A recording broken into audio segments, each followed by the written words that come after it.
চাইতে গিয়ে কেন সেই ফকির ভিক্ষা নিল না? কবি ছন্দের ভাষায় লিখছে, একটু মনোযোগ আকর্ষণ করবেন। এক ফকিরের ঘটনা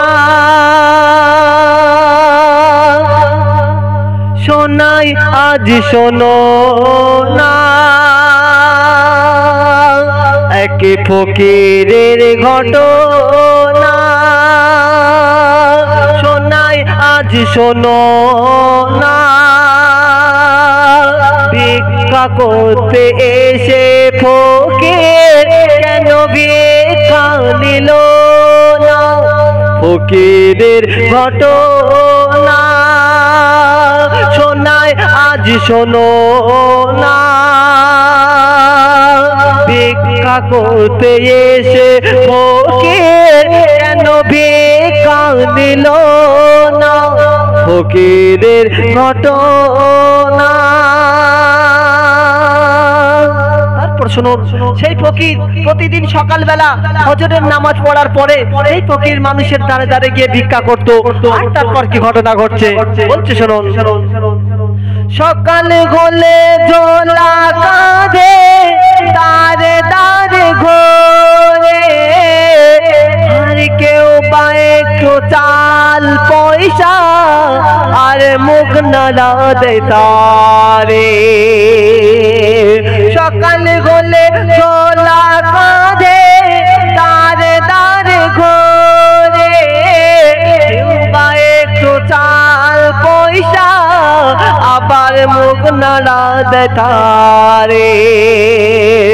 অপমানার লাঞ্ছনা সে সইতে পারে না, তবুও সে ভিক্ষা করা বন্ধ দিল না। খোদার কি মহিমা ভেবে আজ দেখো না। খোদার কি মহিমা তুমি ভেবে আজ দেখো না। কার হেদায়েত কোথায় আছে বলা তা যাবে না। ফকিরের ঘটনা শোনায় আজ শোনো না। ভিক্ষা করতে এসে ফকির ভিক্ষা সেই নিল না। তারপর সেই ফকির বাদশার দরবারে গিয়ে দেখছে, যখন বাদশা যে আরেকজনের কাছে হাত পেতে মোনাজাতের মধ্যে ভিক্ষা চাইছে, তখন সেই ফকির কি বলছে শোনো। হঠাৎ একদিন বাদশার দ্বারে গেল ভিক্ষা চাইতে, আর ফকির দেখে মোনাজাতে বাদশা নিজে ভিক্ষা চাইছে।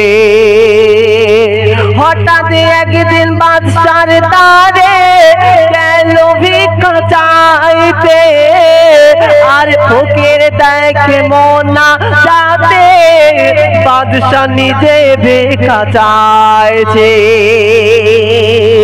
আর তখন সেই ফকির মনে মনে বলছে, আমি যখন ভিক্ষা করি এক হাত বাড়াই তারে, বাদশা নিজে দু হাত তুলে চাইছে প্রভুর কাছে। আমি যখন ভিক্ষা করি এক হাত বাড়াই তারে, বাদশা নিজে দু হাত তুলে চাইছে প্রভুর কাছে। তখন সেই ফকির দেখে সে ঘটনা, ফকির ভিক্ষা নিল না। ওরে দেখে সে ঘটনা, ফকির ভিক্ষা নিল না। প্রভুর দ্বারে চাইলে কিছু, বলে প্রভুর দ্বারে চাইলে কিছু তার কমতি রবে না। ফকিরের ঘটনা শোনায় আজ শোনো না, ভিক্ষা করতে এসে ফকির কেন ভিক্ষা নিল না। ফকিরের ঘটনা। তারপর শুনুন শেষ কথা, কবির মনের রাজ্য, কবির মনের ফরিয়াদ। এই দুনিয়ার প্রত্যেকটা মানুষ আমরা দেখবেন অধিকাংশ মানুষ স্বার্থপর। কেন?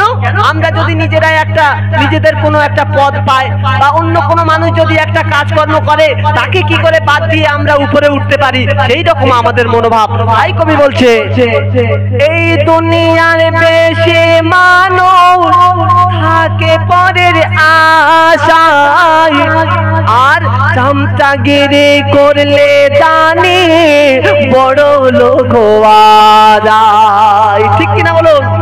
আরে এই দুনিয়ার বেশি মানুষ থাকে পরের আশায়, আর চামচাগিরি করলে জানি বড় লোক হওয়া যায়।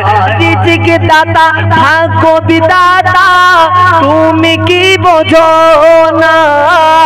রিজিক দাতা ভাগ্য বিধাতা ভুলে যেও না ভাই। 18,000 মাখলুকাতের সবার আহার জোগায়। ওদের রিজিক দাতা ভাগ্য বিধাতা সবার আহার জোগায়। 18,000 মাখলুকাতের তিনি সবার আহার জোগায়। তাই এমডি আরিফ চিন্তা করো না, তুমি আল্লাহকে ডাকো না। ওরে এমডি আরিফ চিন্তা করো না, আরে আল্লাহকে ডাকো না। ডাকার মতো ডাকলে দয়াল তার খালি যে ফেরায় না। একে ফকিরের ঘটনা শোনায় আজ শোনো না, ভিক্ষা করতে এসে ফকির কেন ভিক্ষা নিল না।